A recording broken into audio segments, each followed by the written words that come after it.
Praise the lord. ప్రార్థించుకున్న వాక్య భాగాల్లోకి వెళ్దాం. నాతో పాటు ఏకీభవించండి. ప్రార్థన. మమ్మ మిక్కిలిగా ప్రేమించిన మా ప్రియ పరలోక తండ్రి, నీకు వందనాలు. మీరు మాకు అనుగ్రహించిన మీ కృపను బట్టి మరొక్కసారి నాయన మీ మహా విజ్ఞానాన్ని ఆలోచించడానికి నాయన ప్రభా సిద్ధపడుతుంటున్న ప్రభా. అవునయ్యా, మీ యొక్క సంయోచితమైన జ్ఞానంతో నింపండి. మీరు మాకు అనుగ్రహించిన ఆత్మ సహాయాన్ని ప్రసాదించండి ప్రభా. అవునయ్యా, మీ పిల్లలు కేవలం వినివారైంది తమను తాము మోసగించుకోకుండా ప్రభా, వాళ్ళు విన్న మాటల ప్రకారం ప్రవర్తించగలిగిన ధన్యత ప్రతి ఒక్క బిడ్డకి దయచేయమని అడుగుతున్నాం ప్రభా. త్వరలో మా కొరకు రానే మా ప్రభువును మీ ప్రియ కుమారుడు క్రీస్తు యేసు వారి శ్రేష్టమైన నామమున ఈ ప్రార్థన అడిగి బ్రతులాడి వెళ్తున్నాం తండ్రి. ఆమేన్. మీ సహోదరి సహోదరులారా, ఈ భూమి మీద పుట్టిన ప్రతి ఒక్క మనిషికి జీవితం అనేది 60-70 సంవత్సరాలు ఉంటే కొంతమందికి 100 ఏళ్ళ దాకా ఉంటుంది. ఏమండి, చాలా మంది ఏమంటూ ఉంటారంటే నిండు 100 ఏళ్ళు చక్కగా హాయిగా బ్రతకమని దీవిస్తారు, అంతేనా? మరి కొంతమంది అయితే 1000 ఏళ్ళని మనకు కనబడుతుంది. అయితే ఎంత కాలం బ్రతకాలని ఒక మనిషిని చూపిస్తున్నప్పటికీ ఏమండి, మీ జీవితంలో మీకంటూ ఒక ఏమంటారు ఆశయం ఉండాలి. ఆశయ సాధనం అర్థమవుతుందా? అందులో మీరు గొప్పవారుగా మంచి పేరు ప్రత్యక్షతలు సంపాదించుకోవాలి. అలాగే మీ పిల్లల్ని జీవిస్తూ నా పేరు నిలబెట్టాలి, మన వంశం పేరు నిలబెట్టాలి అని కనబడుతుంటుంది. ఎన్ని చెప్పుకున్నప్పటికీ ఏమండి, చాలా మంది ఆయువు తీరిపోతుందండి 60-70 సంవత్సరాల తర్వాత. మరి ఇక్కడే విడిచిపెట్టి వెళ్ళిపోతుంది తప్ప అంటే శాశ్వతంగా ఎవరు అనుభవించలేరు. ఉదాహరణకి మీకు అర్థం కావాలి, ఆంధ్రప్రదేశ్ తెలంగాణ కలిసి ఉన్నప్పుడు, సమైక్య ఆంధ్రప్రదేశ్గా ఉన్నప్పుడు మన వాళ్ళు కొంతమంది తెలంగాణ మాకు సపరేట్ కావాలని వాళ్ళు చేస్తే, ఆంధ్ర వాళ్ళేమో సమైక్యంగా ఉండాలని పోరాటం చేశారు. అందరూ విద్యార్థులు, యవనస్తులు ఒంటి మీద కిరోసిన్ పోసుకుని తగలబెట్టుకుని చనిపోయిన వారు ఉన్నారు, మనందరికీ తెలుసు. ఇప్పుడు తెలంగాణ వచ్చేసింది. ఏమండి, నా పాయింట్ మీకు అర్థం కావాలి. మొన్ననే రెండోసారి కూడా టీఆర్ఎస్ 2 సార్లు గెలిచింది. ఇప్పుడు కొత్తగా మనకి కాంగ్రెస్ ప్రభుత్వం వచ్చింది. అంటే ఈ ఆంధ్రదేశంలో విడిపోయిన తర్వాత తెలంగాణ సాధన కోసం ఎవరైతే పోరాటం చేసి చనిపోయారో అర్థమవుతుందా, వాళ్ళకు కొన్ని స్తూపాలు నిర్మించారండి. అర్థమవుతుందా? వాళ్ళ జ్ఞాపకార్థంగా వాళ్ళ సమాధుల దగ్గరికి వెళ్ళి టీఆర్ఎస్ ప్రభుత్వం లాస్ట్ టైంలో వాళ్ళకి జ్ఞాపకంగా ఉండడానికి ఆ స్తూపం దగ్గరికి వెళ్ళి ఏం చేశారు తెలుసా? వాళ్ళని కీర్తిస్తూ, వాళ్ళని పొగుడుతూ, వాళ్ళ గురించి మాట్లాడుతూ, అర్థమవుతుందా, అమరవీరులుగా వాళ్ళని కీర్తించడం జరిగింది. అర్థమవుతుందా? అంటే అమరము అంటే అమరత్వం అంటే విరాటి వీరులు. వీళ్ళు కష్ట ఫలితమే మనందరం అనుభవిస్తున్నాం. బంగారు తెలంగాణ అని మాట్లాడటం జరిగింది. అంటే ఈరోజు తెలంగాణ అనుభవిస్తుంది ఎవరో చచ్చిపోయిన వాళ్ళ కాదుగా, కిరసనాలు పోసుకుని అంటించుకున్న వాళ్ళ కాదు కదా. మరి ఎవరండి చెప్పండి? వాళ్ళకి ఏ విధమైన లాభం చేకూరలేదండి, వాళ్ళకి ఏ విధమైన సంతోషం దక్కలేదండి, వాళ్ళ ఫలితాన్ని రుచి చూడలేదు. ఒకవేళ తెలంగాణ రాష్ట్ర రావడమే వాళ్ళ గమ్యం అనుకుంటే, అదే వాళ్ళ లక్ష్యం అనుకుంటే, దాన్ని వాళ్ళు రుచి చూడలేకపోయారు, అనుభవించలేకపోయారు. అంతేనా? వాళ్ళెవరో కూడా ఈ లోకంలో లేరండి, ప్రాణాన్ని విడిచిపెట్టి వెళ్ళిపోయారు. మరి మిగిలిన వారు మాత్రం అమరవీరులని పొగుడుతున్నారు, వారి త్యాగాన్ని మనం అనుభవిస్తున్నామని చెప్తున్నారు. వీళ్ళు కూడా ఎంతో కాలం ఈ భూమి మీద ఉండరు, కొంతకాలమే ఉంటారు, ఈ భూమిని విడిచిపెట్టి వెళ్ళిపోతారు. అర్థమవుతుందా? ఇక్కడ ఒకటి గమనించండి, అసలు అమరత్వము అనే పదాన్ని ఆలోచిస్తే, అమరత్వము అనే పదం మనకు అర్థమైతే అమరవీరులకు అనే పదానికి అర్థం ఏంటో తెలుస్తుంది. నిజం. అమరత్వము అంటే ఏంటి చెప్పండి ఒకసారి ఒక ముక్కలో. అమరత్వము అనే పదానికి జీవానికి అంతము లేదు, అంటే నిరంతరము జీవించే వాడి గురించి రాయబడిన మాట అమరత్వము అని. అర్థమవుతుందా? నిరంతరము జీవించేవాడు. అర్థమైందా? చిరంజీవి ఎలా ఎల్లప్పుడూ నిలిచి ఉండేవాడు, ఎల్లప్పుడూ జీవించాడు. ఒక మరణం లేదు, ఒక చావు లేదు, అంతమే లేదు. అలాంటి వాళ్ళ గురించి మాట్లాడిన మాటే అమరత్వము. అర్థం కావాలి మనకి. మరి ఈ అమరత్వం ఎవరిలో ఉందని మనం ఒకసారి జాగ్రత్తగా బైబిల్ గ్రంథంలో పరిశీలన చేస్తే, తిమోతి గ్రంథంలో 1 పత్రిక 6వ అధ్యాయం 16వ వచనంలో మంచి మాట రాయబడి చూద్దామండి ఒకసారి. అపోస్తలుడైన పౌలు తిమోతికి రాసిన 1 పత్రిక 6వ అధ్యాయం 16వ వచనంలో జాగ్రత్తగా చూస్తే, సమీపింపరాని తేజస్సులో ఆయన మాత్రమే అన్నాడండి. ఆయన మాత్రమే అంటే ఏంటండి చెప్పండి? ఇంకొకరు లేరు. ఆయన మాత్రమే నివసించుచు అమరత్వం గలవాడై ఉన్నాడు. అంటే ఇది ఎవరి గురించి పౌలు గారు చెప్తున్నాడు? దేని గురించి చెప్తున్నాడు అంటే, దేవుడి గురించి. దేవుడు మాత్రమే అమరత్వం గలవాడుగా ఉన్నాడు, అమరుడు. ఆయన నిరంతరం ఉండేవాడు. అర్థమవుతుందా? ఆయన సావు లేదు, ప్లస్ పుట్టుక లేదు, అది లేదు, అంతమూ లేదు. అర్థమవుతుందా? అలాంటి ఒక అమరత్వం కలిగిన వాడే దేవాతి దేవుడు. అర్థమవుతుంది. అందుకనే మోషేతో మాట్లాడుతూ నీ పేరేంటి అన్నప్పుడు ఏం చెప్పాలి అంటే ఏమన్నాడండి దేవుడు? ఐఆమ్ లివింగ్ గాడ్, అంటే నేను ఉన్నవాడును అన్నాడు. అంటే నేను ఎల్లప్పుడూ ఉండువాడు, నాకు చావు లేదు, నేను అమరుడును. దేవుడికి ఉన్నటువంటి లక్షణం అమరత్వం. ఈ అమరవీరులు అంటే ఏంటి అసలు? శిరస్సరణీయముగా ప్రపంచం ఎల్లప్పుడూ గుర్తుంచుకునే ఆ విజయాన్ని, ఆ పదాన్ని అనుభవించే వాళ్ళుగా ఉండేవాళ్ళు అనుకోవాలి. అంటే అలాంటి పరిస్థితులు ఎవరు లేరు. ఇది మీకు అర్థం కావాలి. ఈ అమరత్వం గురించి మనం జాగ్రత్తగా ఆలోచిస్తే, ప్రారంభ శతాబ్దంలో ఏమండి దేవుని పోలికగా, దేవుని స్వరూపంగా చేయబడిన ఆదాము గారు మనకు మొట్టమొదటిగా కనబడుతున్నాడు. ప్రారంభంలో అమరత్వంతోనే ఉన్నాడు. ఆ మాట కూడా చూడగలిగితే మనం ఆది కాండంలో. ఎందుకంటే దేవుడు తన లక్షణాన్ని తన కుమారుడికి ఇచ్చాడు. మీకు అర్థం కావాలి. అమరుడుగా ఉన్నాడు ఆదాము, మరణం లేని వాడిగా ఉన్నాడు ఏదైనా పొలంలో. ఏమండి అయితే ఇక్కడ మనం గమనించవలసింది ఏంటంటే, ఆదాములో నుంచి తీయబడిన అవ్వ, ఆవిడ కూడా మరణం లేనిది పొలంలో. ఏమండి ఈ మరణం లేని వారుగా ఏదైనా తోటలో బ్రతుకుతున్నారు ఒకప్పుడు. అయితే ఇక్కడ మనం గమనించవలసింది ఏంటంటే, మరణం అనే పదానికి డిక్షనరీలో చోట్లేని వారుగా వాళ్ళు బ్రతుకుల్లో బ్రతుకుతున్నారు. దేవుడు ముందుగానే చెప్పాడు, ఎప్పుడైతే మీరు పండు తింటారో అప్పుడే మీరు చస్తారు, అమరత్వాన్ని కోల్పోతారు. అది నా ఆజ్ఞ. పాపం లోకంలోనికి వస్తుంది, రంగ ప్రవేశం చేస్తుంది. అక్కడి నుంచి చాలా భయంకరమైన పరిస్థితిని మీరు ఎదుర్కొంటారని దేవుడు ముందుగా చెప్పినటువంటి హెచ్చరిక.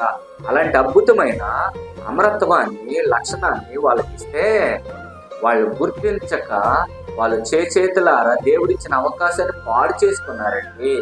ఆదాము గారు, అవ్వగారు చెయ్యి వద్దన్న పని చేశారు. దేవుడిచ్చినటువంటి అవకాశాన్ని పాడు చేసుకున్నారు. దేవుడిచ్చిన అమరత్వాన్ని దూరం చేసేసుకున్నారు. అర్థమైందా? దేవుడిచ్చిన భాగ్యాన్ని వాళ్ళు ఏం చేశారు? కాళ్ళతో అనుకున్నారు, ఒక్క ముక్కలో చెప్పాలంటే. అర్థమైందా? ఆ తర్వాత అమరత్వం నశించిపోయి భూమి మీద మానవుడు ఒక లిమిట్ లోకి వచ్చేసాడు. మానవుడికి ఆయుష్కి ఒక లిమిట్ వచ్చేసింది తెలుసా? సరే, భూమిని ఖాళీ చేసి వెళ్ళిపోతున్నాడు, ఈ మానవ దేహాన్ని ఖాళీ చేసి వెళ్ళిపోతున్నాడు అంటే అర్థమేంటి చెప్పండి? అంటే దేవుడు మనకు ఒక గొప్ప వరాన్ని అనుగ్రహించాడు. అదే మనకి యేసుక్రీస్తు ప్రభువు వారు మరణ సమాధి. మన చేతుల్లో ఉన్నదే సువార్త, బైబుల్, దానికి సాక్ష్యం, ఆధారం. ఎంత గొప్ప ఆధారం! ఎవరైతే గొప్ప అవకాశాన్ని పొందుకున్నారు, ఏ విధంగా ఆలోచిస్తున్నారు, ఎంత అద్భుతంగా ప్రారంభమైన ఆధ్యాత్మిక భావన ఎంతో ఉన్నతంగా ప్రారంభమైన ఏంటి ఏ స్థితికి వెళ్ళిపోయాం మనం చెప్పండి? క్రైస్తవులు అసలు ఏ విధంగా సేకరించారు? దీన్ని నిలుపుకున్నారా, పోగొట్టుకున్నారా? మనం ఒకసారి ఆలోచన చేయాలి. ఏమండి మన ముందున్న సమయం అంతా కూడా చాలా ఇంపార్టెంట్, విలువైనది. ఎందుకంటే మనల్ని ఒక అద్భుతమైన లోకంలో నిలబెట్టాలి. వాక్యం ద్వారా మనం ఒక విలువైన పరిస్థితిలోనికి వెళ్ళిపోవాలి. కాబట్టి ఏం చేయాలి? చాలా జాగ్రత్తగా మన హృదయాన్ని కేంద్రీకరించి దేవుని వాక్యం వినాలని అందరికీ మనవి చేస్తున్నాను. నిజం, ఇంత గొప్ప అవకాశాన్ని తన మాటల ద్వారా, తన కుమారుని ద్వారా, తన దయా పూర్వక సంకల్పం ద్వారా మనుషులు ఆయన విలువను తెలుసుకోలేక, కాపాడుకోలేక భయానకమైన పరిస్థితుల్లోకి వెళ్ళిపోతుంటే మన క్రైస్తవులుగా చచ్చిపోతే మనం మాట్లాడతాం ఏమని? అవునండి, ప్రభు దగ్గరికి వెళ్ళిపోయాడు, హ్యాపీగా వాళ్ళ జీవితం ఉంటారు అని మనం ఫ్లెక్స్లు వేసేస్తాం, పరలోకంకి వెళ్ళిపోయిన. అవునా కదా? ఏమిటి?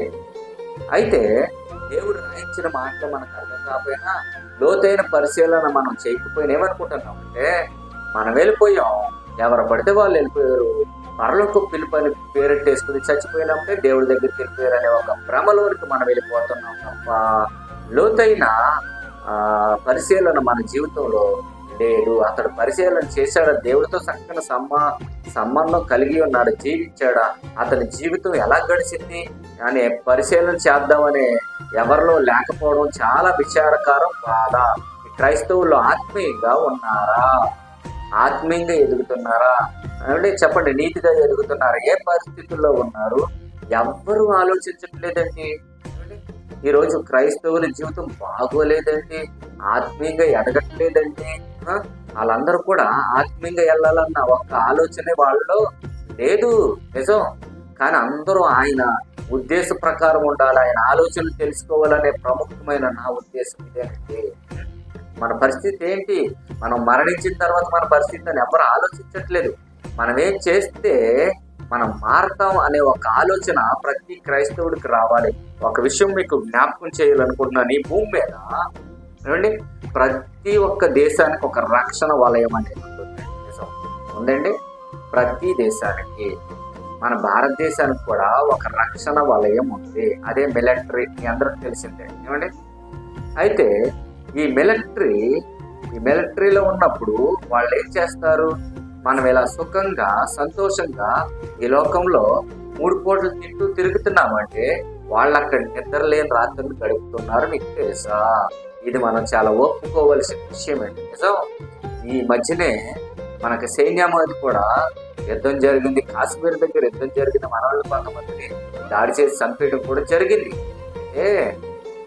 ఇక్కడ ఒక విషయం మీకు తెలియాలి కాబట్టి ఆ తర్వాత కూడా సర్జికల్ దాడులు చేయడం ఇవన్నీ మనకు తెలిసినవి.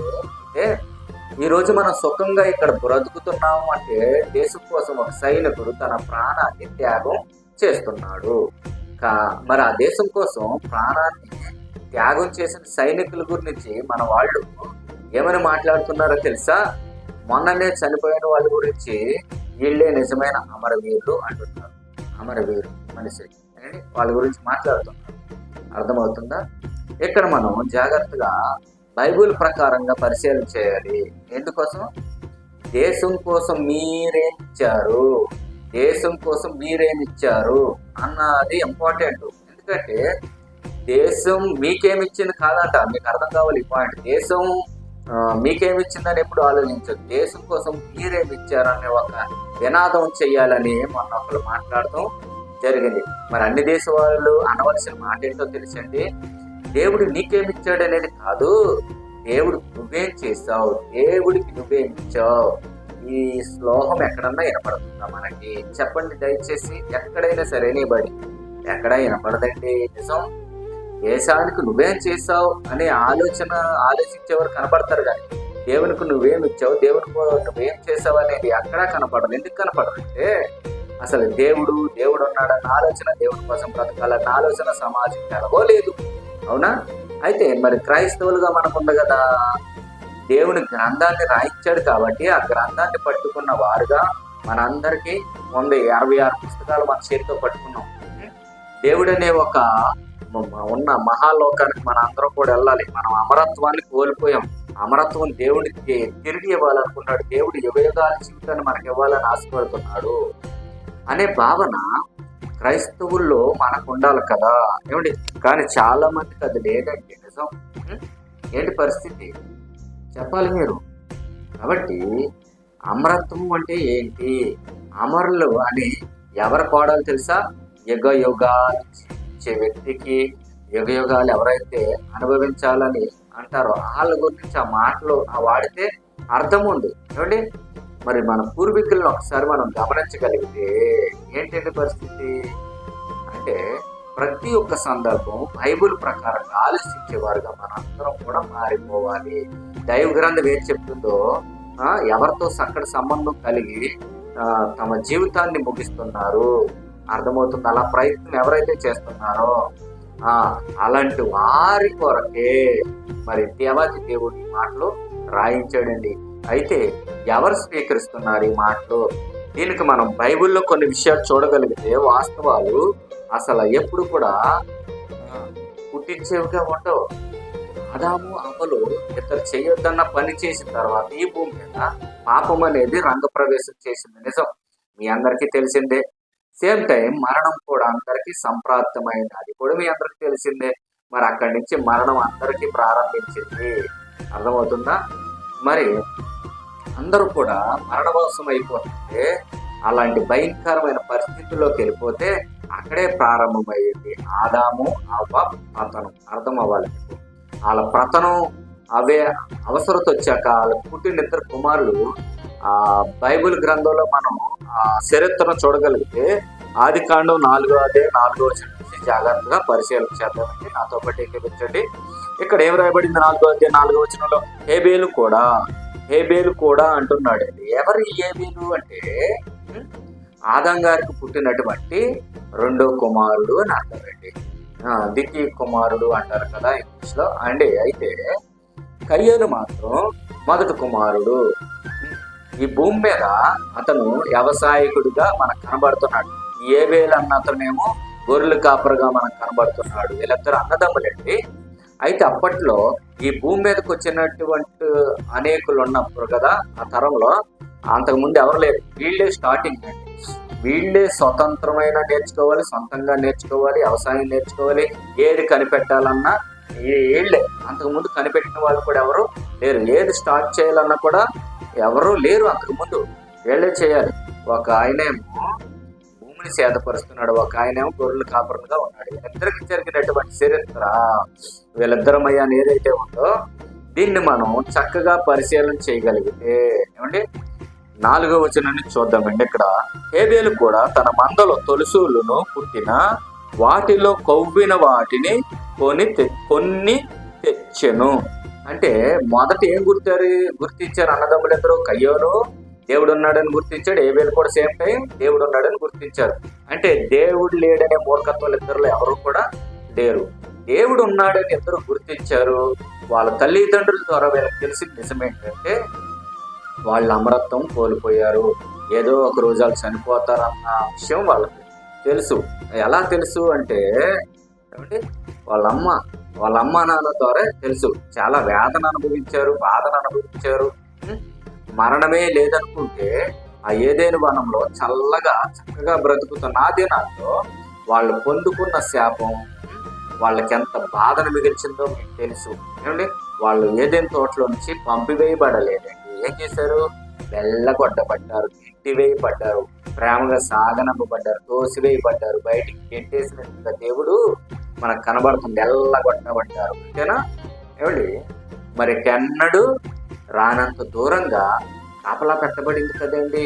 అగ్ని జ్వాలలు నిలవబడిపోయినాయి, వెళ్ళలేని పరిస్థితి వచ్చేసింది. అక్కడ ఒక భయంకరమైన పరిస్థితిలో శాపాన్ని పొందుకుని బ్రతుకుతున్నారు. వాళ్ళకి తెలుసు ఏం కోల్పోయారో, వాళ్ళ పిల్లలకు చెప్పకుండా ఉంటారో, వాళ్ళిద్దరు పిల్లలకు కూడా తెలుసు. అలా నేర్పారు వాళ్ళు. అలాంటి సిచ్యువేషన్లో దేవుడు ఉన్నారని ఇద్దరు గుర్తించారు. ఏమండి? హేబేలు గుర్తించాడు, కయ్యోను గుర్తించాడు. ఇద్దరు కూడా అర్పణలు ఇస్తున్నారు దేవుడికి. అర్పణ తేవడంలో ప్రధానమైన ఉద్దేశం ఏంటి? దేవుడి దగ్గర నుంచి మన తల్లిదండ్రులు శాపాన్ని తెచ్చుకున్నారు, దాన్ని మనం ఏం చేయాలి చెప్పండి?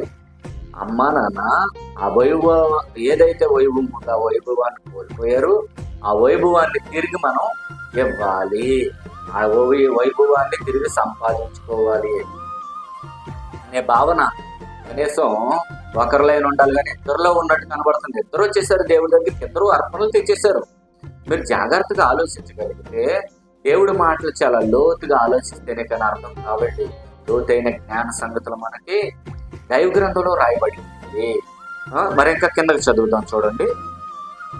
యెహోవా హేబేలును అతని అర్పణను లక్ష్య పెట్టాను. యెహోవా ఏం చేశాడండి? హేబేలును అతని అర్పణను లక్ష్య పెట్టెను. చూసారా? మరి కయ్యోను అతని అర్పణను ఆయన లక్ష్య పెట్టలేదు. కాబట్టి 5వ వచనం అండి, జాగ్రత్తగా ఆలోచన చేయండి. దేవుడు హేబేలు అర్పణ లక్ష్య పెట్టేశాడు, కయ్యేను అర్పణ లక్ష్య పెట్టలేదు. అప్పటికే వీళ్ళిద్దరూ శాపగ్రస్తులై ఉన్నారు. తల్లిదండ్రులు ఇరువురు కూడా ఏది చేసినా వీళ్ళిద్దరి ద్వారానే భూమి పరిచయం కావాలి. వీళ్ళే ప్రారంభకులుగా మనకు కనబడుతున్నారు. వీళ్ళ ద్వారానే మనుషులు ఇంకా రాబోతున్నారు, మనుషుల సంతానం పెరగబోతుంది. ఇదంతా కూడా ప్రారంభంలో జరిగిన ఒక చరిత్ర సంఘటన. ఒకడైతే విజయం సాధించాడు, ఒకలేమో విఫలమైపోయాడు. అర్థమవుతుందా? మొట్టమొదటిలోని ఆది అంటే అసలు ఏం జరుగుతుంది అక్కడ? అసలు కయ్యోని పరిస్థితి ఏంటి చెప్పండి మీరు ఒకసారి. ఏబేలుకి మాత్రం ఒక ఆశయం అనేది ఉందండి, మరి కయ్యోనికి ఆశయం లేదు. మరి మన దేవుడు ఎవరు? కలిగి ఉన్నది ఏది కూడా ఆయన లేకుండా కలిగి కాదు. అలాంటి దేవుడు నమ్ముకున్న వాడు ఎవరు అంటే హేబేలు. అలా బ్రతుకుతున్నాడు చక్కగా. వాళ్ళిద్దరిలో కనబడుతున్న తేడా అదేనండి. ఇతను దేవుడిని ఇష్టపడి బ్రతుకుతున్నాడు, అతనేమో నో. మరి హేబేలులో ఉంది, కయ్యోనులో లేదు. అందుకే కయ్యోన్ని లక్ష్య పెట్టలేదు దేవుడు, హేబేలు లక్ష్య పెట్టాడు, అతని అర్పణను కూడా లక్ష్య పెట్టాడు. మరి పరిస్థితి ఏంటి? ఈ హేబేలు అర్పణ దేవుడికి నచ్చడం అనేది కయ్యోనికి నచ్చలా. ఇప్పుడు 6వ వచనంలో కయ్యోనుతో మాట్లాడుతున్నాడు దేవుడు. చూడండి, యెహోవా కయ్యోనుతో నీ కోపమేలా, ముఖము చెండబుచ్చుకుని ఉన్నావేమి? నీవు సత్క్రియ చేసిన ఎడల తలని ఎత్తుకునవా? నీ ఆలోచన విధానం బాగుందా బాలేదా? చూసారా? నువ్వు ఎప్పటికే మీ అమ్మ నాన్న ఏం కోల్పోయారో నీకు తెలుసు కదా, ఏ వైభవాన్ని కోల్పోయారో నీకు తెలుసు, ఏ స్థితిలోకి వెళ్ళిపోయారో నీకు తెలుసు. మరి మీ మమ్మీ నీకు చెప్తుంది, మీ డాడీ నీకు చెప్తాడు, పరిస్థితులు ఏంటో మీకు తెలుసు. అయినప్పటికీ ఏం చేయట్లేదంట ఇక్కడ చెప్పండి? సత్క్రియ చేయట్లేదంట. చదవండి 7వ వచనం. నీవు సత్క్రియ చేసిన ఎడల తలనెత్తుకున్నావా? అంటే సత్క్రియలు అంటే ఏంటి? అంతకి దేవుడి సంబంధమైన క్రియలు. అర్థమవుతుందా? కయ్యోనులో లేవండి. అంటే మన తల్లిదండ్రులు ఏవైతే అమ్మా నాన్న కోల్పోయారో అవి మనం మళ్ళీ తిరిగి సాధించాలి. ఈ భావన కయ్యోనులో లేదండి. అంతకు ముందే జరిగిందంతా ఎన్నవారుగా ఉన్నప్పటికీ వాళ్ళు ఏం కోల్పోయారో కూడా ఆలోచించే పరిస్థితిలో లేరు.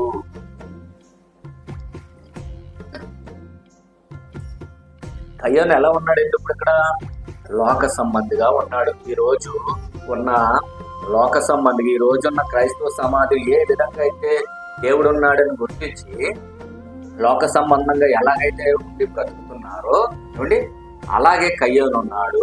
మరి ఎంత దారుణం ఏంటి? చాలా మంది మేకలకు ప్రార్థన చేయమంటారు, కోళ్ళకు ప్రార్థన చేయమంటారు, గేదెలకు ప్రార్థన చేయమంటారు, చుట్టాలు పోతుందని ప్రార్థన చేయమంటారు. ఏంటండి? ఎక్కడికి వెళ్తుందండి మన క్రైస్తవ సమాజం చెప్పండి? ఇక్కడ దేవుడు ఉన్నాడని గుర్తించి అసలు దేవుడు ఎందుకున్నాడు, మనం ఏం సాధించాలి, మన ఆశయం ఏంటి, మనం ఏ స్థితికి వెళ్ళాలి, మన పరిస్థితి ఏంటి, మన అమ్మ నాన్న ఏం కోల్పోయి కూర్చున్నారు ఇక్కడ, ఇవన్నీ కూడా వాళ్ళకి రావాల్సినటువంటి ఆలోచనలు. కానీ ఆలోచనలు ఏ మాత్రపు పరిపూర్ణ లేనివిగా, పరిపూర్ణ కాని వాళ్ళుగా, ఏమీ సాధించని వాళ్ళుగా కయ్యోను మనకు కనబడుతున్నాడు. ఒక లోక సంబంధిగా దేవుడు ఉన్నాడని గుర్తించినప్పటికీ ఇవాళ ఎందరో ఎలా ఉన్నారు తెలుసా మీకు? ఏమండి? అదే చెప్తున్నాడండి ఇక్కడ. కయ్యోను తన అర్పణ దేవుడు లక్ష్య పెట్టలేదు. హేబేలు తనని ప్లస్ తన అర్పణను కూడా లక్ష్య పెట్టాడు. కాబట్టి ఇక్కడ జాగ్రత్తగా మనం పరిశీలన చేస్తే సందర్భం ఏం సూచిస్తుంది, వాక్యం అసలు మనకి ఏం తెలియపరుస్తుంది? దేవునితో చక్కగా సంబంధం కలిగిన జీవించాలనుకుంటున్నాడు హేబేలు.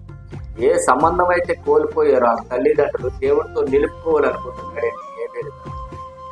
అది హేబేలులో ఉన్నటువంటి గొప్పతనం. అంటే ప్రారంభంలో జరిగిన సంఘటన ఇది. నీవు సత్క్రియ చేసిన ఎడల తలెత్తుకున్నవా? సత్క్రియ చేయని ఎడల నీ వాకిట పాపం పోంచి ఉండును. ఆదాము అవ్వలు సత్క్రియలు చేయలేదు కాబట్టి పాపం వల్ల ఏం చేసింది? పట్టుకుంది. సత్క్రియ అంటే ఏంటి? దేవుని యొక్క ఆలోచనలు నెరవేర్చడం అంతేనా? చెప్పండి. దీనికి భిన్నంగా కనబడుతున్న మరో వ్యక్తి హేబేలు. ఏమండి, అక్కడ ఒక మాట రాయబడింది చూడండి. సత్క్రియ చేయని ఎడల వాకిట పాపము పోంచి ఉండను. అంటే దేవుడు ఎవరికైతే దేవునికి చోటు ఇవ్వలేదో ప్రతి వాకిట్లో ఈ పాపం ఉంటుంది. ఎవరైతే దేవుని ఆలోచనల ప్రకారం దేవునితో సంబంధం కలిగి లేరో, ఎవరైతే దేవునికి విరోధంగా బ్రతకాలన్న ఆలోచన లేవో వాళ్ళందరూ వాకిట పాపం పోంచి ఉంటుంది. ఇది మీ అందరూ క్రైస్తవులందరూ, ప్రపంచంలో ఉన్న వాళ్ళందరూ వాకిట్లో ఇవాళ పాపం పోంచి ఉంటుంది. నాకు నచ్చినట్లు నేను బ్రతుకుతున్నాను, నేను తప్పు చేయట్లా, నా బాధ ఏదో నేను పడుతున్నా, అదేదో నేను చూసుకుంటున్నా అనుకుంటున్నారు చాలా మంది. కానీ వాళ్ళందరూ వాకిట పాపం పోంచి ఉన్నది. ఎందుకంటే వాళ్ళ హృదయాల్లో సక్రియ ఆలోచన లేదు. అర్థమవుతుందా? దేవుని ఆలోచన లేని ప్రతి ఒక్కరూ వాకిట పాపం పోంచి ఉంటుంది. ఎందరూ ఆ పాపంలో కట్టబడుతున్నారు. చాలా క్రైస్తవులు అదే భయంకరమైన పరిస్థితుల్లో ఉన్నారండి. అందుకే ఈ వాస్తవాలు మీ అందరికీ తెలియవలసిన పరిస్థితి. గత చరిత్ర మీకు చూపిస్తున్నాను. సత్క్రియ చేయని ఎడల పాపం మీ వాకిట పోంచి ఉండును. చూడండి తర్వాత ఏమంటున్నాడు ఇక్కడ. ఏంటి పరిస్థితి? వాకిట పాపం పోంచి ఉండు, నీ ఎడల దానికి వాంచి కలుగును, నీవు దాన్ని ఏలుదువు. ఏంటి ఏలేది? పాపాన్ని ఏలడానిక? నా కోసం బ్రతకాలనుకుంటున్నావా? నా మీద భయభక్తులు నీకు, నేనంటే భక్తి ఉందా? ఏమీ లేదు కయ్యా నీకు, కానీ నాకేదో ఆత్మను తెచ్చేసావు అనుకుంటున్నావు. ఇవాళ క్రైస్తవుల్లో చాలా మంది ఎలాగే. కానీ నేను నీ దగ్గర లేను, నీ ఆలోచనలో లేను, నీ తలంపుల్లో లేను, నీ ఉద్దేశాల్లో లేను. కానీ నోటితో ఏం చేస్తున్నారండి? పాటలు పాడేస్తున్నారు. చూడండి ఇక్కడ హేబేలుతో 8వ వచనం చూడండి. కయ్యోను తన తమ్ముడైన హేబేలుతో మాటలాడు. ఏం మాట్లాడును? కయ్యోను అంట తన తమ్ముడైన హేబేలుతో మాటలాడును. వారు పొలంలో ఉన్నప్పుడు కయ్యోను తన తమ్ముడైన హేబేలు మీద పడి అతన్ని చంపాను. అంటే ఇక్కడ ఏదో ఉందండి. కయ్యోను ఏం చేశాడు? హేబేలు గారితో ఫస్ట్ మాట్లాడాడు. మాట్లాడిన తర్వాతే తమ్ముడిని చంపాడు. అసలు ఏం మాట్లాడుంటాడు? చాలా ఆలోచించలేదు బైబుల్. అసలు ఏం మాట్లాడుంటాడు తమ్ముడైన హేబేలుతో మనం చూడగలిగితే, బైబుల్లో లోతైన సంగతులు మనం చూడగలిగితే, మాట్లాడిన తర్వాతే ఈయన వచ్చి మాట్లాడిన తర్వాత ఫస్ట్ దేవుడితో మాట్లాడాడు. బాగా వినాలి. దేవుడు కయ్యోనుతో మాట్లాడిన తర్వాత కయ్యోను నుంచి ఎవరితో మాట్లాడుతున్నాడు? హేబేలుతో మాట్లాడుతున్నాడు. ఏం మాట్లాడాడు? ఎంతకి దేవుడేం మాట్లాడాడు, ఈ కయ్యోను ఏం మాట్లాడాడు? అసలు వీళ్ళిద్దరిని గురించి మరొక చోట ఏం రాయబడి చూడగలిగితే చూడండి. యోహాను గారు రాసిన మొదటి పత్రిక 3వ అధ్యాయం 12వ వచనం నుంచి జాగ్రత్తగా పరిశీలించేద్దాం. మొదటి యోహాను చూసారా 3:12. మనం కయ్యోను వంటి వారమై ఉండరాదు అన్నాడు. ఉండరాదని పైనుంచి 8వ వచనంలో ఏం చెప్తున్నాడు తెలుసా? అపవాది మొదట నుండి పాపం చేయుచున్నాడు. చూసారా? అంటే దీనిని బట్టి మనకి దేవుని పిల్లలు ఎవరో, అపవాది పిల్లలు ఎవరో తేట పడుతుంది. అర్థం కావాలి. అయితే ఇక్కడ రాయబడిన ప్రతి ఒక్క సందర్భం ఏం రాయబడింది? కయ్యోను ఏం జరిగించలేదని అర్థమవుతుంది మనకి ఇక్కడ? నీతిని. అంతేనా?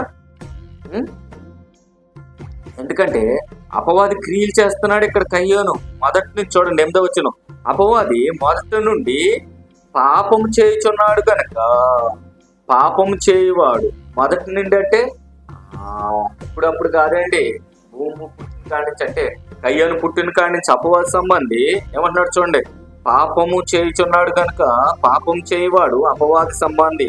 అపవాది యొక్క క్రియలను లయపరచుటకు దేవుని కుమారుడు ప్రత్యక్షమాయను. అంటే దేవుని మూలంగా పుట్టిన వానికి ఇక్కడ రాయబడిన సందర్భం చూడండి. ఏమంటున్నాడంటే దేవుని మూలముగా పుట్టిన వానిలో ఆయన బీజము నిలిచిన కనుక వాడు పాపము చేయుడు. వాడు దేవుని మూలంగా పుట్టినవాడు కనుక పాపము చెయ్యజాలడు. పాపం చేయజాలకుండా ఉండాలంటే దేవుని వలన పుట్టాలి. మనం ఆత్మీయంగా నూతనంగా మారు మనసు ఎప్పుడైతే పొందుతున్నామో, బాప్తిసం పొందుతున్నామో, అప్పటి నుంచి నూతనంగా పుట్టే ఏదైతే ఉందో మనం మొదట ఒక పుట్టుక ఉంది, ఆ పుట్టుక గురించి మాట్లాడుతున్నా, ఇక్కడ రెండో పుట్టుక గురించి మాట్లాడుతున్నాడు, బాప్తిసం గురించి. ఆ తర్వాత నుంచి నువ్వు అలా ఉండాలి. ఇక్కడ 10వ వచనం చూడండి, దీనిని బట్టి దేవుని పిల్లలు ఎవరో అపవాది పిల్లలు ఎవరో తేటపరచబడుచున్నది అన్నాడండి. అంటే ఏమర్థమైంది మీకు ఒకసారి చెప్పండి. అపవాది పిల్లలు ఎవరో తేటబరి దీన్ని జరిగించిన ప్రతివాడును తన సహోదరుని ప్రేమింపని ప్రతివాడు దేవుని సంబంధులు కారు. మనము ఎలాగుండాలంట?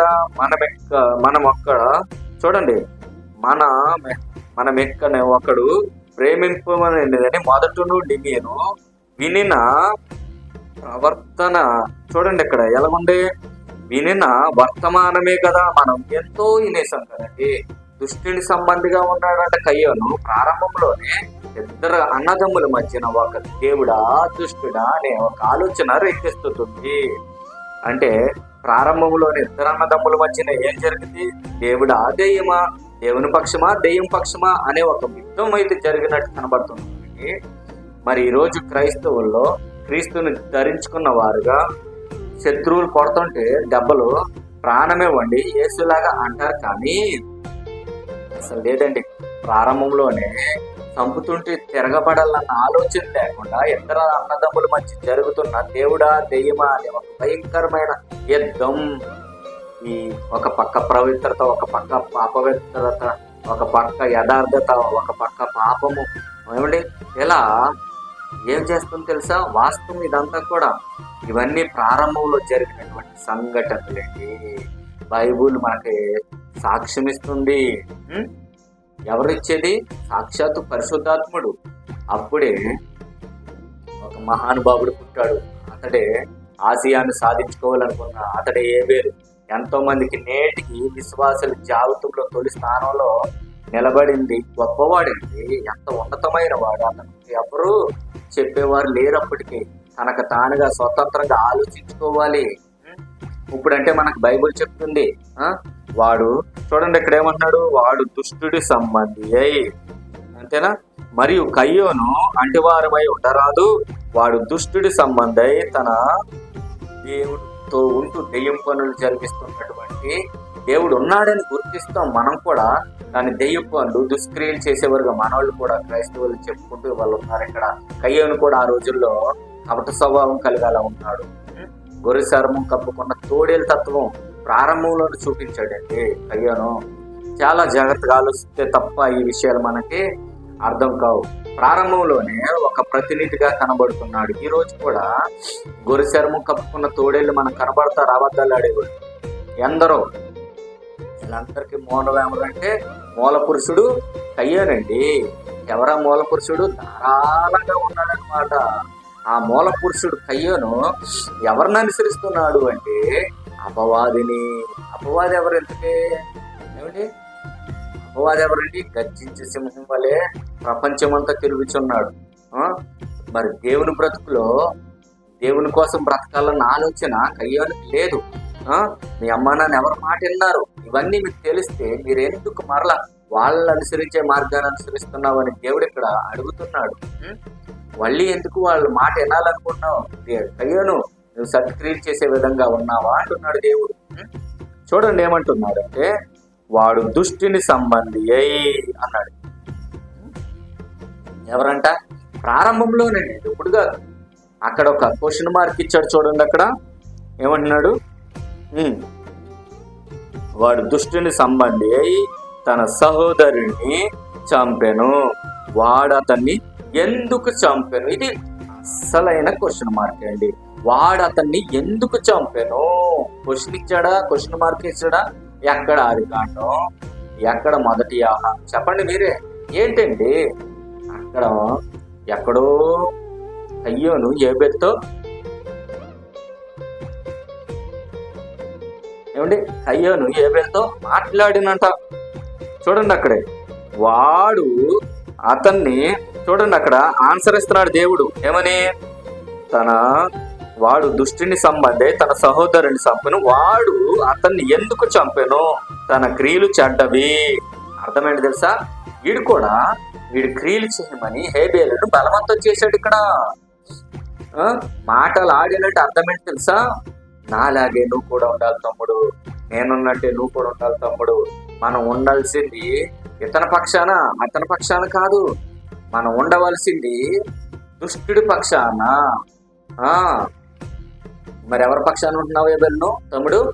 దుష్టుని ఆలోచన ఏంటి? పాపం చేయించడమే దుష్టుని యొక్క ఆలోచన. పాపం చేయించడం, నీతిని జరిగించకపోవడమే, దుర్మార్గులకు అందరుగా మార్చడమే కయ్యోను ద్వారా ఏబేలు కూడా మార్చాలో దుష్టుడు అనుకుంటున్నాడు. చూసారా ప్లాను? కయ్యోను లాగా మార్చాలి. అందుకే తమ్ముడు, నా మాట వింటావా వినవా? నాలా ఉంటావా ఉండవా? చెప్పు తమ్ముడు త్వరగా. మరి నేను మా గురువుకి చెప్పాలి కదా. నాలా ఉంటే నిన్ను ప్రేమిస్తా, నాలా ఉంటే నిన్ను ప్రేమిస్తా, నా మాట వినకపోతే నిన్ను ప్రేమించను, అంతేనా? యేసుక్రీస్తు ప్రభువారు కూడా ఏం చెప్తున్నాడో ఒక మాట చూద్దామండి. ఇదంతా మనసులో పెట్టుకోండి. యోహాను సువార్త 15వ అధ్యాయం 18వ వచనంలో ఒక మాట రాయబడింది.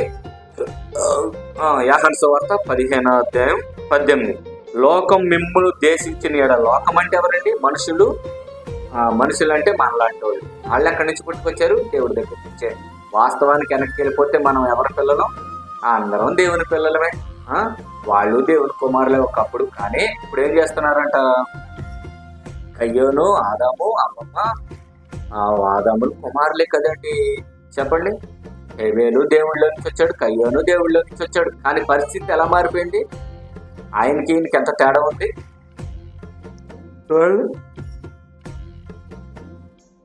లోకం మిమ్మును దేశించిన ఎడల మీకంటే ముందుగా నన్ను దేశించినని మీరు లోక సంబంధులైన ఎడల. 19వ వచనం. లోకము తన వారిని స్నేహించును అంటున్నాడు. అయితే మీరు లోక సంబంధులు కారు. దేవుడి సంబంధమైన ఏవేతో ఫస్ట్ కయ్యోను సంబంధి మాట్లాడాడంటే తన తమ్ముడితో. ముందు మాట్లాడదాం, ఎందుకు వేస్ట్గా చంపేయడం? డీల్ మాట్లాడదాం, డీల్ ఓకే అయితే సరే, అవ్వకపోతే అప్పుడు వేసేద్దాం, అంతేనా? ఈరోజు కూడా చాలా మంది ఉన్నారండి. ఎలాగా? చెప్పండి. నన్ను ప్రేమించేస్తావా? నేను ఎంత దరిద్రుడైనా నన్ను ప్రేమించేస్తావా అంటారు. నన్ను పెళ్లి చేసేసుకుంటావా? ఓకే. నన్ను కాకుండా నువ్వు ఎవరు నన్ను పెళ్లి చేసుకుంటే అప్పుడు నిన్ను యాసిడ్ పోసి చంపేస్తా. లేకపోతే చెప్పండి, వాడికి దక్కని నేను ఎవరికి దక్కకూడదు. మాట వింటే ఓకే, మాట వినకపోతే చంపేస్తాడు అనమాట. మాట వినడం అంటే మా గ్రూప్లో ఉంటావా, మా పార్టీలో ఉంటావా, నో ప్రాబ్లం. మా పార్టీ కాదంటావా, చేస్తాం, చంపేస్తాం, పొడి చేస్తాం. ఏమంటే కయ్యను ఏబేలుతో ఏం మాట్లాడి ఉంటాడని చాలా ఆలోచించానండి. ఏం మాట్లాడాడు ఇదేనండి. నాతో ఉంటావా, ఆయనతో పోతావా? మాతో ఉంటావా, ఆయనతో పోతావా? ఆయన ఎప్పుడు నీతి అంటుంటాడు. దేవునితో ఉంటావా, లేదా ఈ లోకాధికారితో ఉంటావా? ఈ లోకాధికారి అన్ని ఇస్తాడు. నేను దుష్టుని సంబంధిని, నువ్వు కూడా దుష్టుని సంబంధిగా బ్రతకవా? లేదు నాలాగా ఉండనంటావా? ఇక్కడ నీకు బ్రతికే ఉండదు. అర్థమవుతుందా? ఒక అన్న తమ్ముడితో మాట్లాడిన మాటలు. ఒక అన్న దెయ్యం పక్షాన్ని నిలబడితే తమ్ముడేమో దేవుడి పక్షాన్ని నిలబడ్డాడు. అదే యేసుక్రీస్తు చెప్తున్నాడు, లోకం మిమ్మల్ని దేశించిన ఎడల. లోకం ఏం చేస్తున్నట? అయితే మీరు లోకమును ఏం చేశారు? లోకం మిమ్మల్ని లోక సంబంధులైతే స్నేహిస్తుంది. ఎవడే? కయ్యన్నటి వాడైతే ఏబేలు ప్రేమించేవాడే. కానీ ఏబేలు కయ్యన్నటి వాడు కాదు కాబట్టి దేశించాడు. అయితే లోక సంబంధులు కాదు, నేను మిమ్మను ఈ లోకం నుండి ఏర్పరచుకుంటుని, అందుకే లోకం మిమ్మల్ని దేశిస్తుందయ్యా. వండర్ఫుల్ కదండి.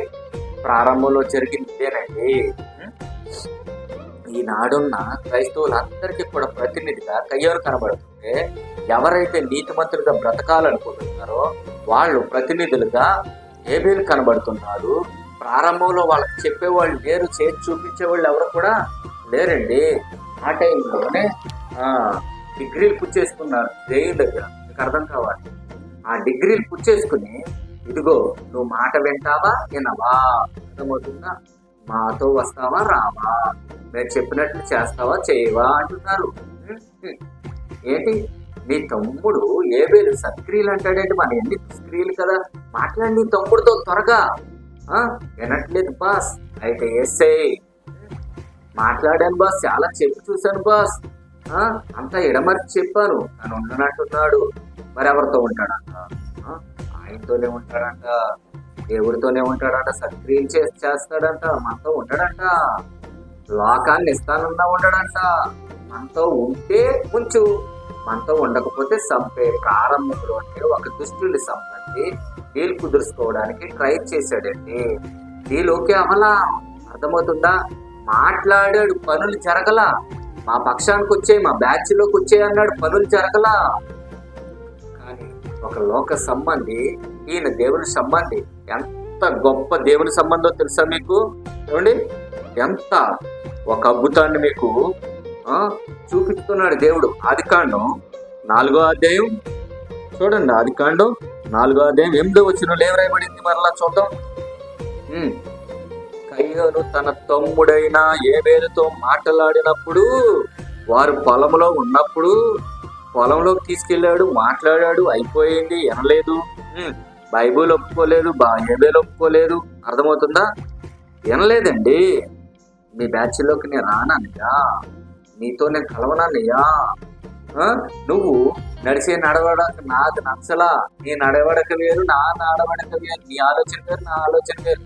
నీకు ఒక లక్ష్యం లేదు, నీ బ్రతుకు మీద నీకు వ్యామోహం తప్ప. ఈ బ్రతుకు తర్వాత ఏముందో నీకు తెలీదు. నాకు దేవుడు చెప్పాడు, మన అమ్మ నాన్న కూడా నేర్పించారు. ఎప్పుడయ్యా నీకు అన్ని సుఖాలు కావాలి, ఆనందాలు కావాలి, అల్పకాల సుఖభోగాల కోసం ఆరాటపడే దౌర్భాగ్యపు బ్రతుకు నీది, నీ మాటనే వినను అన్నయ్యా అన్నాడండి. కయ్యను అలా మాట్లాడాడు. వారు పొలంలో ఉన్నప్పుడు, చూడండి, వారు పొలంలో ఉన్నప్పుడు కయ్యోను తన తమ్ముడైన ఏబేలు మీద పడి అతన్ని చంపేశారు. మాతో ఉండవా, మా మాట వినవా, మా గురు మాట వినవా? ఇలా జరిగిందండి సిచ్యువేషన్ అప్పుడులో. అర్థమవుతుందా? మాట వింటే ఈ లోకం ఉన్నతమైన శిఖరాల మీద నేను కూర్చోబెడుతుంది. దేవుని మాట వింటానంటే శిఖరాల మీద కూర్చోబెట్టదు. ఇది నిజం, ఇది వాస్తవం, ఇది నువ్వు నమ్మాలి, ఇది నమ్మి తీరాలి ఖచ్చితంగా. అర్థమవుతుందా? కాబట్టి ఏం మాట్లాడాడు అని నేను ఎన్నోసార్లు ఆలోచించి చూశానండి. మనం ఆలోచిస్తేనే కదా మనకు అర్థమయ్యేది. చెప్పండి నిజంగా. అలా ఆయన ఆలోచనలోకి వెళ్ళాలి, దేవాది దేవుడు ఆలోచనలోకి వెళ్ళాలి, మన కథ ఆలోచనలోకి వెళ్ళాలి మనం. అప్పుడే కదా మనకు తెలిసేది. ఇదే మాట్లాడింది, నాతో ఉండమంటున్నాడు, నన్ను విడిచిపెట్టమంటున్నాడు, దెయ్యానికి దాసోహం అమ్మంటున్నాడు ప్రభువా, వాళ్ళ బ్యాచ్లో నన్ను జాయం అమ్మంటున్నాడు ప్రభువా, నీతి కార్యాలు జరిగించొద్దు, సత్కార్యాలు చేయొద్దు, సత్క్రియలు చేయొద్దు అంటున్నాడు ప్రభువా. ఏబేలు చేస్తావా? ప్రాణమైన కోల్పోతాను ప్రభువా, నీ వాళ్ళ బాటలోకి వెళ్ళను, మీ మాట మీదే నిలబడతాను తండ్రి. కయ్యను నీ మాట వినే పరిస్థితిలో లేను. నా భవిష్యత్తు ఏంటో నాకు తెలుసు, నాకు ఆశయం నాకు తెలుసు, నా జీవితం నాకు తెలుసు, నా కోసం ఎదురు చూస్తున్న వాళ్ళు నాకు తెలుసు, నా ప్రాణానికి ప్రాణంగా ప్రేమిస్తున్న వాళ్ళు ఎవరో నాకు తెలుసు. నేను ఆయన కోసం ఈ లోకానికి వచ్చాను కదా. మరి నేను ఈ లోకంలో జన్మించి ఆయన మాట వెనక, ఆయన మాటలో నడవక, ఆయన పెట్టిన పెట్టుబడి అంత అనుభవిస్తూ ఆయన వైపు చూడకుండా నీ మాట విని నీ బ్యాచ్లోకి రావడానికి నేను సిద్ధంగా లేను. అంటే ఏంటంటే చెప్పండి, అసలు అపవిత్రమైన కార్యాలు జరిగించే దుర్బుద్ధి డొక్కు బ్యాచ్ మీది, చెత్త బ్యాచ్ మీది. మీ డాడీయే డొక్కు, మీ గురువే డొక్కు అంటున్నాడు ఏబేలు. నీ బ్యాచ్లోకి నేను రానన్నయ్యా, నీ గ్రూప్లోకి నేను రావడానికి సిద్ధంగా లేను, నీ దుస్త్రీలోకి నేను రానన్నయ్యా. నీ ఆలోచనలు, మీ తలంపులు, మీ ఉద్దేశాలు ఎల్లప్పుడూ మీరు నీచమైన పరిస్థితిలో ఉన్నారు. నేను అందులోకి రానన్నయ్య, నా ఆలోచన పేరు, నేను ఆ దేవాది దేవుని ఆలోచన కలిగి ఉన్నా. ఇక్కడ ఏబేలు చరిత్ర ఇదేంటి? ఒకరు దేవుని పక్షాన, ఒకరు దెయ్యాని పక్షాన, ఒకరు దెయ్యానికి తండ్రిగా కలిగి, ఒకరు దేవుని తండ్రిగా కలిగి, దెయ్యానిగా తండ్రిగా కలిగిన వాడు దేవునిగా తండ్రి కలిగిన వాడిని చంపేశాడండి. వాడు దెయ్యం కొడుకు, ఈయన దేవుని కుమారుడు. కాబట్టే ఆ దెయ్యం పుత్రుడు ఈ దేవుని యొక్క పిల్లవాడిని చంపేశాడు. ఎందుకు అంటే మాట వినను. చూడండి అప్పుడు ఏం రాయబడిందంటే 9వ వచనం, యెహోవా నీ తమ్ముడైన ఏబేలు ఎక్కడున్నాడని కయ్యోను అడగగా అతడు, నేనెరగను, నా తమ్ముడికి నేనేమన్నా కావాలినా అంటున్నాడు. అప్పుడే దేవుని మీద యుద్ధాన్ని ప్రారంభించేస్తున్నాడు కయ్యోను గారు. నేను నా తమ్ముడికి కావలవాడినా? అప్పుడు నువ్వు చేసిన పనేమిటి? 10వ వచనం చూడండి. అప్పుడు నువ్వు చేసిన పనేమిటి? ఎలా తెలిసిందో తెలుసా నువ్వు చేసిన పని నాకు? ఎలా? నీ తమ్ముని రక్తము యొక్క స్వరము నేలలో నుండి నాకు మొర్ర పెట్టుచున్నది. ఎలాగంటే రక్తం మాట్లాడుతుంది. ఎవరితో రక్తం మాట్లాడుతుందంటే ఎప్పుడన్నా చూసారా మీరు? ఎంతో రక్తం కారింది, మనకి ఎన్నో దెబ్బలు తగిలి. ఎప్పుడైనా రక్తం మాట్లాడిందా? ఆ రక్తానికి ఎంత పవర్ ఉందో చూడండి. నీ తమ్ముడైన ఏబేలు రక్తం ఏం చేస్తుందంట? నీ తమ్ముని యొక్క రక్తము యొక్క స్వరమును నేలలో నాతో మొర్ర పెట్టుచుంది. నేల మీద గురించిన రక్తం సర్వోన్నతుని దేవుడికి వినబడుతుందంటే ఆ రక్తంలో ఉన్న పవర్ ఏంటో ఆ రక్తానికి కొత్త నిబంధనకు వచ్చాక రివీల్ చేశాడండి దేవత దేవుడు.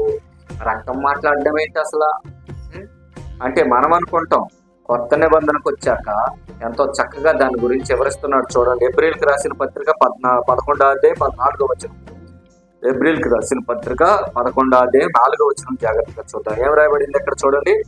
విశ్వాసమును బట్టి హేబేలు కయ్యోను కంటే శ్రేష్టమైన బలి దేవునికి అర్పించెను. చూడండి ఇక్కడ ఏంటండి అసలు అతని కౌంట్మెంట్ ఏంటి? ఆ విశ్వాసం ఏంటి? విశ్వాసాన్ని బట్టి, విశ్వాసం అంటే ఏంటి తెలుసా? రాబోయే ఒక జీవితం, ఉన్నత భవిష్యత్తు గురించి దేవుని యొక్క మహా సంకల్పంలో నుంచి అలనాడే గమనించినటువంటి వాడుగా ఒక శ్రేష్టమైన బలి దేవునికి అర్పించాడు. ఏంటండి? త్వరలో జరగబోతున్న బలికి ఇతడు ముందుగానే విశ్వసించిన వాడిగా కనబడుతున్నాడు. దేవుని అతని అర్పణల గురించి సాక్ష్యం ఇస్తున్నాడు కదండి. ప్రభు త్వరలో మనకు విశ్వసించిన విశ్వాస వీరుడుగా హేబేలు కనబడుతున్నాడు. సామాన్యుడు అనుకోకుండా హేబేలు అంటే భవిష్యత్తు ఎరిగిన వాడండి హేబేలు. రాబోయే భవిష్యత్తు తెలిసినవాడు, పసిగట్టినవాడు. అతని ఆశయం ఏంటి తెలుసా? అతని లక్షణం ఏంటి? అతని గమ్యస్థానం ఏంటో తెలుసా? అతని యొక్క రాబోయే జీవితం, నిత్య జీవితం పరలోకం నుండి ఎంతకైనా దిగిస్తాడు. అలా బలంగా నమ్మిన వాడు హేబేలు.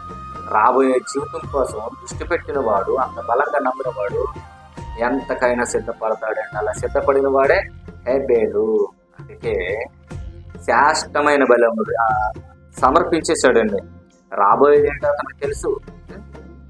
అతడు ముందుగానే అర్థం చేసేసుకున్నాడు కదా, ప్రభు కృప వల్లనే కదండి. అందుకే ఏమంటున్నారు చూడండి, దేవుడు అతని అర్పణను చూడండి, దేవుడు అతని అర్పణను సాక్ష్యం ఇచ్చుచున్నాడు. అతడు ఆ విశ్వాసమును బట్టి నీతిమంతుడని సాక్ష్యం పొందను. అతడు మృతి నొంది ఆ విశ్వాసం ద్వారా మాట్లాడుతున్నాడు. నిరీక్షణ నిజ స్వరూపం ఎవరిలో ఉంది? హేబేలులో ఉంది. మనకి ఇక్కడ ఎలా కనబడుతుంది? ప్రభు బలిని ముందుగా విశ్వసించాడు కనుక ఒక సూచనగా మనకు కనబడుతుంది. అందుకే దెయ్యం పక్షానికి, అపవాది పక్షానికి వెళ్ళలేదండి. నేనుంటే దేవుడితోనే ఉంటా, నేను చచ్చిపోతే దేవుడి కోసమే చనిపోతా. ఆ తర్వాత ఏం జరిగింది చూడండి. అతడు మృతి నొందియు, చూడండి అండర్లైన్ చేసుకోండి అన్నమాట. అతడు మృతి నొందియు అండర్లైన్ ఆ విశ్వాసం ద్వారా మాట్లాడేస్తున్నాడు. విశ్వాసం ద్వారా మాట్లాడేస్తున్నాడు. చచ్చిపోయిన తర్వాత మాట్లాడేస్తున్నాడు. విశ్వాసం ద్వారా మాట్లాడుతున్నాడు. రక్తం మాట్లాడుతుందండి. రక్తమండి, ప్రాణం. రక్తం అంటే ఏదో అనుకున్నాను. చనిపోయిన తర్వాత రక్తం మాట్లాడుతుంది. ప్రభు యొక్క స్వరం ప్రభు వినపడుతుందండి. హేబేలు గారు, అరే దుర్మార్గుడా, అయ్యోను ఎందుకు నువ్వు చంపేస్తావు నీ తమ్ముడిని? నీ తమ్ముడు రక్తం నేలలో నుంచి నాకు మర్ర పెడుతుంది. అది అతని విశ్వాసం. అర్థమైందా? అది ఎంతో గొప్పది తెలుసా? అదే ఏప్రిల్కి రాసిన పత్రిక 12వ అధ్యాయం 4వ వచనంలో ఒకసారి 12:4 వచనం. కొత్త నిబంధనకు మధ్యవర్తి అయిన యేసునాథుకి, ఏప్రిల్ పత్రిక 12:24. కొత్త నిబంధనకు మధ్యవర్తి అయిన యేసునాథుకు హేబేలు కంటే మరి శ్రేష్టమైన పలుకు పోక్షణ రక్తమును మీరు వచ్చి ఉన్నారు. ఎక్కడికి? యేసు రక్తంలోకి వచ్చారు. యేసు రక్తము పలుకుతుంది, హేబేలు రక్తము పలుకుతుంది. యేసు రక్తము మాట్లాడుతుంది, అక్కడ హేబేలు రక్తము మాట్లాడింది. మీకు అర్థం కావాలి ఎంత గొప్ప విశ్వాసంలో అతడు ఉన్నాడో. మీరు ఆలోచన చేయండి. దేవుని కోసం నమ్మి చనిపోయాడండి నీతిమంతుడు, నమ్మి ప్రాణాలు అర్పించిన నీతిమంతుడు. దెయ్యం మాట విననల్లని ప్రాణమైన ఇస్తాను గాని లోకానికి పోను అంటున్నాడండి. ప్రాణాన్నైనా ధారపోస్తాను గాని దెయ్యానికి లొంగిపోను. నేను ఆల్రెడీ దేవుని మాటని చెవదాటను. ఇది ఒకనాటి ఏబేలు విశ్వాసం. ఈ రోజు పరిస్థితి చూడండి. కయ్యోళ్ళు అంటూ వాళ్ళు ఎంతమంది లేరండి క్రిస్టియన్స్ లో, క్రైస్తవంలో. పేరుకు దేవుడు ఉన్నారని నమ్మమని చెప్పి దేవుడితో నిలబడకపోవడం, దేవుళ్ళో ఉన్నట్టుగా నటించడం, దెయ్యానికి చోటు ఇవ్వడం. ఏమండి ఇలాంటి డీప్ కార్యక్రమాలు జరిగించడం అంతేనా? దెయ్యం కార్యక్రమాలు చేసేవారు ప్రోత్సహించడం. ఏమండి యేసుక్రీస్తు ప్రభు రక్తం తర్వాత కాలంలో ఏబేలు కంటే మరి శ్రేష్టమైనది యేసుక్రీస్తు రక్తం మాట్లాడుతుంది. అంతకుముందు ఏబేలు రక్తం మాట్లాడినట్టుగా మనం చూస్తున్నాం. ఎంత గొప్ప విశ్వాస వీరుడిగా మరణించాడు, సత్యానికి నిలబడి సత్యాని కోసం ప్రాణము సమర్పించాడంటే ఆ ప్రారంభంలో ఏ మనిషిని చూసి నేర్చుకున్నాడు అంటారు ఏబేలు గారు? చెప్పండి. ఎవరండి అతనికి ఆ మార్గాన్ని చూపించిన వారు? నువ్వు నిర్దేశించింది ఏబేలు ఇలా నడవాలి, ఏది ఏబేలుకు చూపించింది ఎవరు చెప్పండి ఒకసారి? అది విశ్వాసం అంటే. నిరీక్షింపబడి వాటి యొక్క నిజ స్వరూపం కంటే ఒక ఆశయం ఉంది. వాళ్ళ అమ్మా నాన్న కోల్పోయినట్టుగా మనం చూస్తాం. కానీ అతడు దేవుడితో సమానుడు కావాలని కోరుకోవట్లా. అలా అన్నీ సమానంతో పెట్టుకున్నట్టుగా దెయ్యంతో సంబంధం పెట్టుకోవాలనుకుంటున్నా. కుటుంబానికి ఏరుగా బ్రతుకుతున్నాడు, లోకానికి ఏరుగా బ్రతుకుతున్నాడు. అతను కుటుంబానికి లోకానికి వేరుగా బ్రతకడానికి నీతిమంతుడు, నీతికి సాక్ష్యం ఇస్తున్నాడు తెలుసా? నీతికి నిలబడ్డాడు, నీతికి ఓటేశాడు, సత్యాని కోసం బ్రతుకుతున్నాడు. అంటే సత్క్రియ చేశాడు, దేవుని కోసం అంగీకరింపబడ్డాడు. అర్థమైందా? ఏమండి చంపబడ్డాడండి. ఎవరు? ప్రాణాన్ని ఇచ్చేసాడండి. అమర వీరుడుగా చరిత్రలోకి వెళ్ళిపోయాడు. అమర వీరుడు. ఎస్, మామూలు విషయం కాదండి. మొట్టమొదటిగా అమరవీరుడు ఎవరంటే ఒక ఆశయాన్ని సాధించడంలో తన రక్తాన్ని చిందించిన మొట్టమొదటి అమరవీరుడు ఎవరో తెలుసా? ఏబేలు గారు. చిన్నగా చూస్తున్నారేమో బైబిల్లో ఏబేలు గురించి. విశ్వాసుల జీవితపు మొట్టమొదటిగా స్థానాన్ని పొందిన, అంత గొప్ప జీవితాన్ని పొందింది ఎలా వచ్చాడంటే కేవలం దేవుని పక్షా నుండి ఆశ్రయ సాధనములో ముందుకు వెళ్ళాలన్న ఆలోచనతో నిమగ్నం అయ్యాడు. కాబట్టి ఇవాళ ఉన్న క్రైస్తవంలో ఎలా ఉన్నారండి అంటే ప్రారంభంలో అంత మట్ట కలుగుంటే మనం ఎలా ఉండాలి? మనం ఇంకంత గొప్పగా బ్రతకాలి. ఒకసారి ఆలోచించండి. అతడే ప్రారంభకుడై మనకు మార్గదర్శకుడిగా ఉంటే మనం ఎంతమందికి మార్గదర్శకులుగా ఉండాలండి? ఒకసారి క్రైస్తవంలో సేవ చచ్చిపోయి సత్యం ఎరగని వారై మోస పద్ధతిలో భిన్నమైన బోధలతో భిన్నమైన సిద్ధాంతాలతో బైబిల్లో ఏముందో తెలియక మోసపోతున్నారండి, మాయలోకి వెళ్ళిపోతున్నారండి, అజ్ఞానంలో చిక్కిపోతున్నారండి. భవిష్యత్తులో వాళ్ళకు ఒక భరోసా లేదు తెలుసా? వాళ్ళు చచ్చిపోతే ఎక్కడికి వెళ్తారు? వాళ్ళకే ఒక నిర్ధారించుకునే పరిస్థితిలో ఉన్నారంటే వాళ్ళకు ఒక గమ్యం లేదు, వాళ్ళకు ఒక లక్ష్యం లేదు. ఏమండి వాళ్ళలో ఎవరన్నా మీరు కూడా ఇలా ఉంటే పరీక్షించుకోండి ఏ పొజిషన్లో ఉన్నారో. దయచేసి మీకైనా అర్థమవుతుంది. ప్రభు మీ మనోనేత్రాలు ఎదిగిస్తారు ఖచ్చితం. ఎవరు మిమ్మల్ని బలంతో పెడుతున్నారు? లోకమా? లోకం మిమ్మల్ని బలవంతం పెడితే లోకంలోకి వెళ్ళిపోవాలనుకుంటే, ఆ లోకాన్ని చూడాలనుకుంటుంటే లోకంలో మనుషులు చూడాలనుకుంటున్నారు. చెప్పండి, ఎటు చూసినా అక్కడ సత్యం లేకపోతే అక్కడ దెయ్యమే అయితే వాడు మిమ్మల్ని దేవుళ్ళో ఉన్నట్టుగా భ్రమ గురిచేసి ఏమంటే అటువైపు లాక్కుంటాడు. ఒకరోజు మరణ దినం వస్తుంది పేరుతో ఘోరాతి ఘోరమైన పరిస్థితిలోకి వెళ్ళిపోతారు తప్ప కోల్పోయిన సంతోషాన్ని ఎన్నటికీ తిరిగి తెచ్చుకోలేరు. నిజం. కాబట్టి మిమ్మల్ని మీరే పరీక్షించుకుని ఏ స్థితిలో ఉన్నారో, ఏ పరిస్థితిలో మీ బ్రతుకు కొనసాగిస్తున్నారో ఒకసారి ఆలోచించండి. మరి కాబట్టి ప్రతి ఒక్కరం కూడా జాగ్రత్తగా పరిశీలన చేద్దాం. మరి ప్రతి విషయంలో కూడా దేవుడు మరి ఇప్పటి వరకు చెప్పబడిన ప్రతి ఒక్క మాటని ఆశ్రయించి జీవించిన కాక చిన్న ప్రార్థన చేసుకుని మరి వాక్య భాగాన్ని ముగించుకుంటాం. ప్రార్థన. మమ్మ మిక్కులుగా ప్రేమించిన మా ప్రియ పరలోక తండ్రి, నీకే వందనాలు.